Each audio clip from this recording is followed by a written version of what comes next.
I rise on a question of privilege concerning false information contained in the government's response to order paper question number 2340, which was filed by the NDP member for Cowichan, Malahat, Langford. While it may seem unusual for me as a Conservative member to be rising about a government response to a question filed by the NDP, this is not just about the member who filed the question, but all members of this House who suffer and whose rights are infringed upon when the government tables information which is clearly false and inaccurate in the House. The response to question Q2340, which was tabled by the government on Monday, contains information that is clearly false and is proven by the government's own records. The question asks, quote, since January 1, 2006, how much federal funding has been provided to 1. Loblaw, 2. Metro, 3. Walmart, 4. Sobeys, 5. Costco, broken down by company, year, and type of funding, end quote. The response signed by the Minister of Innovation, Science and Industry says, quote, since January 1, 2006, no federal funding has been provided to Loblaws, Metro, Walmart, Sobeys, or Costco, end quote. We know this is not true.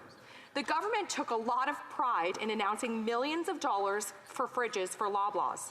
And if you type the word Loblaws into the government's proactive disclosure portal under grants and contributions, you will see that there are 3 separate listings for government grants and contributions to Loblaws between November 7, 2019 and April 26, 2021.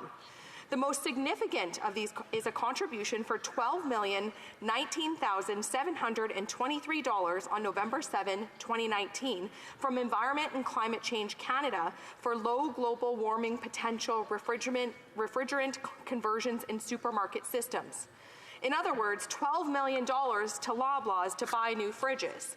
The one entry by itself is listed in the proactive disclosure database, proves that the government's response to Q2340 contains false information.